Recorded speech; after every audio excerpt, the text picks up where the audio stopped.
ski resort. Taking a while to get to work today. This car is going 7 miles an hour for the last mile. And, oh, they're speeding up. Here we go, here we go.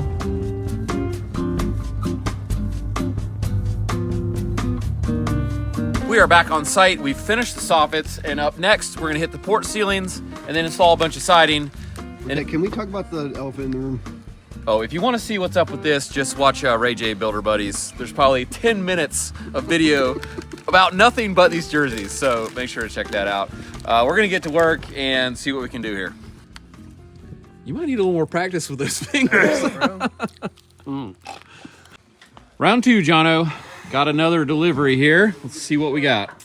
It can't be worse than last time. Okay, that's all right. You know. Oh, could it be? They're looking better. Okay, 1, 2. Oh gosh, there's a little bit. Maybe we lucked out and that's the panel that's good on the other one. No, that's a slope. Okay, and then the big one. Yeah! Gosh, it's broken! No, it's not. Yep. You got one job. If you missed it, this was what we got on our first round of delivery. This was in 3 pieces. That's the other one. This one was damaged, and we have one good one. And actually, this one's good, so we have... That one's busted, though. That one's busted? Yeah. Oh, it is on the back. Never mind. She done blowed out.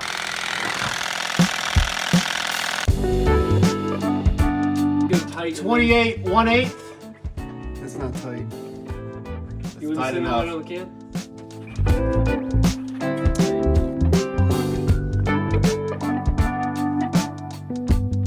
I forgot to bring my circle drawing jig. I think it's called a trammel set. Have you heard of that?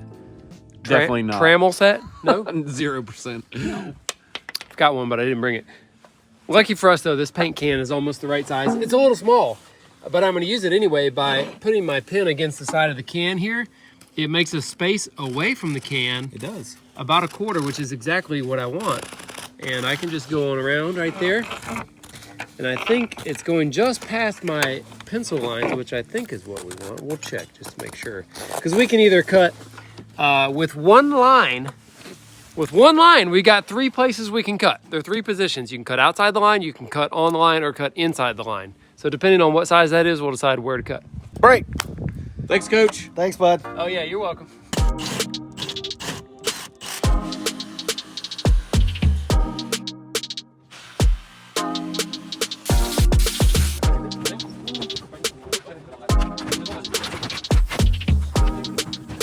We've got our LP Smartside expert finish panel tacked up with some nails, but it's pre-finished, so we don't want to mark lines on it to be able to nail the field on the lines. So Jamie came up with this idea, this wasn't me, that we're just going to hold this Bosch line laser in line with our nails to give us something to nail to on the field without putting a line. Look at that line. And I think it was a pretty good idea. Look at that line. So we did mark, you know, we marked on the wall over there where the rafter is, or the joist. What is line? What is line? Yeah, so this was the first time we've ever done this. And I think it's a good idea. We don't want to miss, because then it'll be just a miss. And we want our nails in a nice straight row. Sometimes when Jamie has ideas, he tells me before we film them, I decide we're not going to make a video about what he told Think about me. all the ideas that I've had that they never got to hear. Yeah, but this one was a good idea, so Okay. you saw it. Well, you're welcome. And for this to work right, you got to have your laser on lock mode, which is right there. If you put it on the on but unlocked, it'll be auto leveling, and this wouldn't work very good. It might. It'd be flopping around. It would. It'd just be like trying to auto level. It locks the laser mechanism from penduluming. I'm sorry, what was that?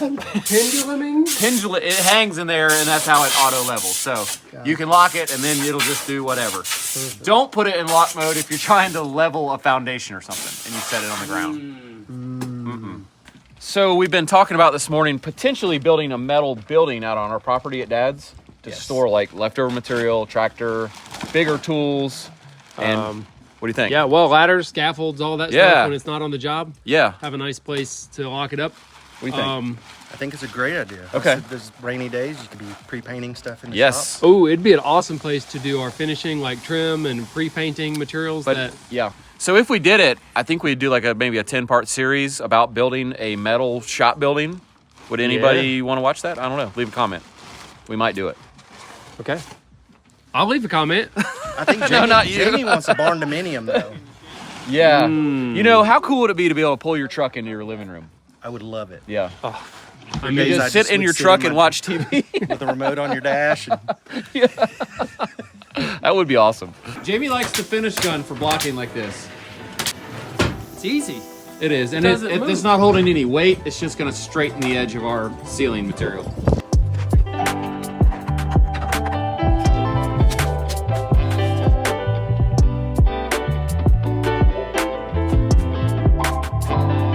Okay, get squared up a little bit.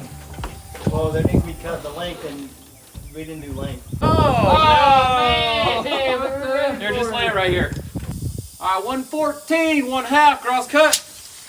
Whose fault was that? We never measured the length? Oh, you're going to take the blame? I'll take No, the blame. allow me. That was my bad. Guys, allow me this time. What? Oh. It was probably Ray's fault anyways. Yeah.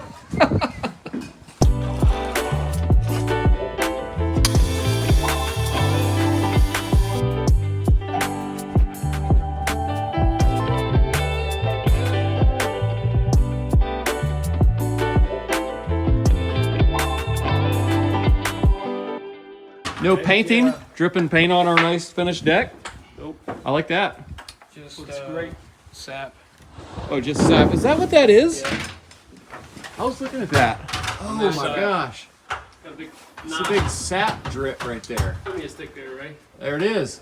You know, I stared at that for probably 5 minutes a minute ago, and I was like, was somebody eating like donuts out here or something? I don't know what was going Glazed on. donuts. Should we check if they need any extra blocking up here for a porch swing? I don't want to talk about porch swings. Well, you see, at my house, I didn't put any blocking for a porch swing. And actually, even if I did, I probably would have put it in the wrong spot because it had to be positioned in between the joists where the hangers were. Right. So I went up in the attic with a glued up 4x4 made out of maple, a tool belt full of tools, ratchets, sockets, and the bolts, and a drill. And I had to crawl probably about 50 feet through an attic about like this, army style, dragging all the stuff in there, and then drilling holes in the ceiling and bolting my porch swing through the finished ceiling into my 4x4s. It was terrible. So what you're saying is we can add it later. Yeah, no, we'll just crawl through here. We're following up with tools a little more now. We got this a few days ago. We've been using it, and it has some features that I think actually make it better than the one we had. Let's run through them. Most heavy-duty shop equipment has a safety feature called a magnetic switch. And the purpose of it is so that if you're running the machine and the power shuts off, and the machine is still on, like the on button has been pressed, and you didn't turn it off because the machine stopped, because the power's off. When the power comes back on, the machine does not automatically restart. You have to restart it again. Again, that's usually only found in larger shop equipment. But this saw has something like that. So I'm gonna plug it in, turn it on. Oops, the power went out. Now, let's find out what happens. I didn't mess with the switch. Okay, and everybody's clear. I'm gonna plug it back in. Nothing. That's a good safety feature. Now, let me explain why it could be dangerous, just in case you don't know. Let's just say the power went off, but the saw is on. Right. All right, let's just say that you are messing with the saw and you don't know that your buddy went back in the back and flicked the breaker that tripped, and the saw automatically comes back on while you are close to the blade or touching something you shouldn't be doing. Or it just comes on and you don't know it and things running for 10 hours in your basement. Sure. So this is an excellent safety feature found right here. One other safety feature is it actually has this little, you can put a pin through here, like a locking pin. Oh, look at that. And, It does. and lock to where nobody can turn it on. Like even a nail or a Yeah. screw or anything. Yeah, like but you that. could also do some sort of a cotter pin or a lock so your kids can't get it. I think that's great. I'm not seen one like that before. I just dropped that on the ground, sorry. And then it has a big, nice safety off switch. And here we go, I'll give you the camera. There's a couple other things, and we're not getting paid to say this. DeWalt did give us this saw, just in all full disclosure, but we actually really just like it, so we're showing you the features. So we showed the other day how this fence could be moved to different positions here. And it also has this ledge that flips down if you're in the furthest position, like that. You've got a ledge, boom. I just noticed today that it has a dual scale here, so no matter which position your fence is in, you can actually know what your number is just by scrolling back and forth on the dial here. It's on 20 if you're on this one. The indicator there. 12 if you're on this one. So that's nice. Another huge feature that's better than our other table saw is that the back legs have an angle on the outfeet side so that this thing doesn't tip over. That's like if nice. you're pushing something heavy through it, That's nice. it doesn't just like, you know, do that, which a lot of table saws do. And so that's nice. I'll show you the other way on the infeed side, how easy it tips. Yeah, it's designed for the saw to resist Yeah. the tipping in one direction. Yeah, so that's good. It also had, the other day I was using it. This is getting to be a long bit. No, just keep going. I think it's pretty good. So I was running a board through, and I was about to grab my hammer. I was like, oh, there's probably a push stick on this thing. And I literally did not even look. You just and grab. it was right there. How about that? And so that's a nice placement for that, to be right on the back of the fence. And you're less likely to get injured if that's right there, so you don't attempt to, you know, do something stupid. And speaking of that, actually, if you reach right under here, you can grab the wrenches to adjust the blade. So, like I said, overall, I just feel like this thing has been designed pretty well, as opposed to some tools we've had in the past, which seem like nobody thought about it at all. Well, it looks like somebody had fun stuffing all this packing into my truck. Actually, I might save some of it, and at least if I wreck on my way home, I'll be pretty safe. Yeah, I think that's a good safety feature to add here.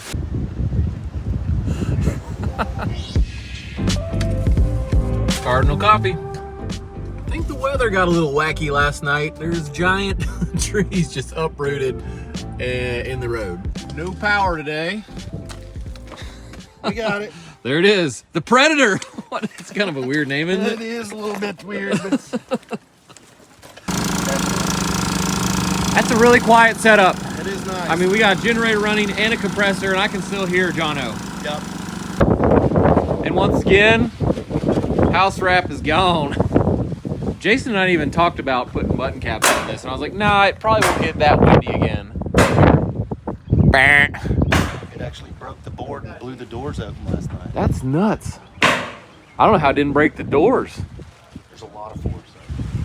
So we're getting going with our siding. As you can see, there's no window. There's our window opening here.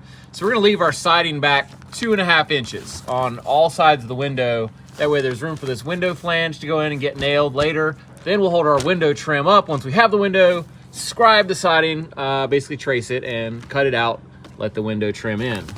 It's a little noisy out here, but we're gonna do some learning about my good friend, the Speed Square. And this is the big 12, by the way. This is Jono's. The regulars are about 7, little bitty guy.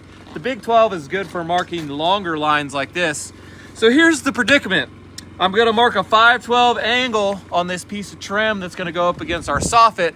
And I want this big Speed Square so I can get a nice, good, accurate angle. But when I hook it on here to do my 512, you can see that the 5 is way out here and I need this edge as alignment, so that's not gonna work. It's too narrow of a board, it's not wide enough. So what you need to do in that case is hook on the top edge of the board or the bottom and do the opposite of a 512 angle. So a 512 angle is about 23 degrees. We're gonna subtract that from 90 degrees to give us the opposite, 67 degrees. So I can now hook on the top or bottom edge of the board, run out to 67 degrees here, and that'll give me the 512 by hooking on top or bottom instead of end. So that's a great trick if you're a cut man. You can't always hook on the end to get your angle correct. So Jono just gave a good pro tip here. If you don't want to have to do the math and do the opposite here, you can just take another straight edge, as long as this is a good square edge, and do that, and now you have something to reference to. So I can spin out here to a 512 right there where it's running across my straight edge, and you can see it's the exact same thing as what I marked by hooking on this edge. So that's a good pro tip if you got a couple of hands or an extra hand. If I had 4 hands, I'd do that every time. The problem is, okay, now how do I mark that with a pencil? Your toes. You let go of that and then, whoa! But that is a good tip. You could use a clamp. If you don't know what pitch or angle your roof is, an angle finder is a good way to find out. You can stick that up there in the corner, between the corner board and the soffit, adjust it and lock it. Then we can draw a line on a board and check it with our Speed Square to see what it is. In case you missed it in the previous video, we're using these gecko gauges, 6.5-inch reveal, blind nailing with ring shank, 2.5-inch nails, galvanized, and then we're just moving these up. They hold the board and keep it at the correct spacing. And the really nice thing about these is you can install siding way overhead because you don't have to be able to visibly sight a line or anything. The board just sits on these, so that is a good advantage. How's the siding going around back with the B team? I'm sorry? Y'all are B team around back with the siding? That stands for best, right? Yeah. It's going great. Yeah, you put up like 2 boards, bro. We got the whole backbone. Put up like 50 boards. Must be your shoes. It is my shoes, thanks. Same piece of band board here. We want it to essentially turn into a piece of siding so that it laps down over the previous row, just like the rest of the siding. So we've rabbited out this bit of material so that now our band board laps down and is like a piece of lap siding in essence. It's kind of like ship lap siding. Is that how that works? Mm-hmm. So that's a good idea, and I think it's probably the best way to do that instead of just having a butt joint from our top piece of siding to our band like that with some sealant. We actually have an overlap, which I think is going to perform way better. It's high performance. Get some of that. Get Jason painting. Let's stick that paint in there. Oh, wow. So Jason's turned into, we've been calling him Picasso here at the job site because he's got into painting so much lately. I don't know if I'd say got into painting or made to paint. Hornswoggled, whatever. He's doing it. Russ Mack in the paint.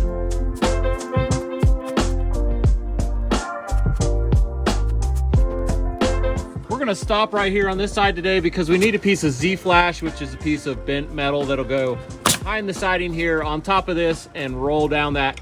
And we don't have it out here, so we're just gonna move on around. Can we join the A team? Excuse me? Say that again? I said, can we join the A team? Sure. Come aboard. Come on up. My tail between my legs.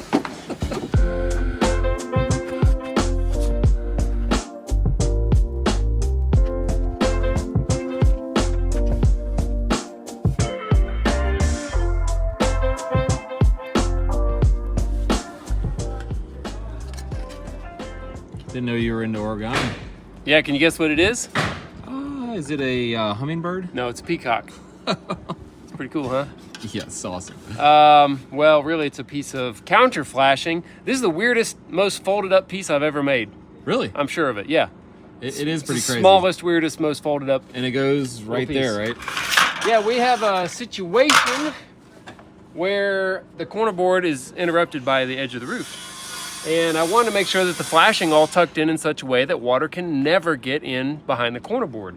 We are going to pre-install these pieces of counter flashing so that we can install the siding now and finish the painting while there's no shingle on the roof.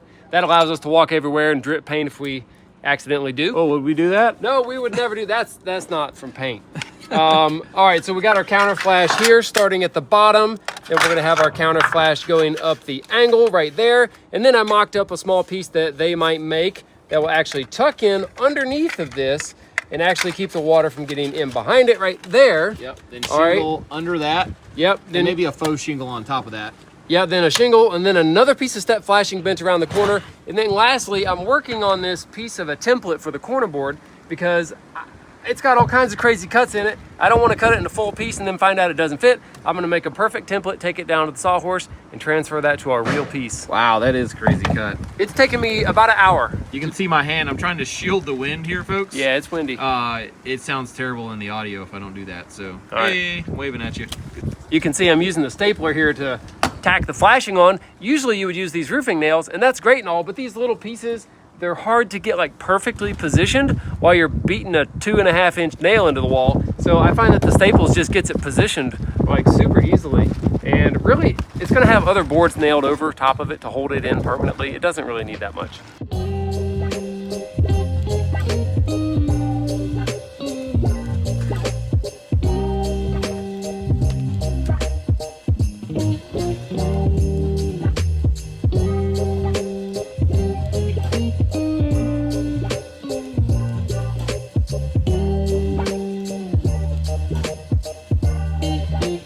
So it would be nice if the roofer was just here with us all day to help us get some of this stuff done. But that's not practical. We don't want him to waste his time. That's why we're doing it.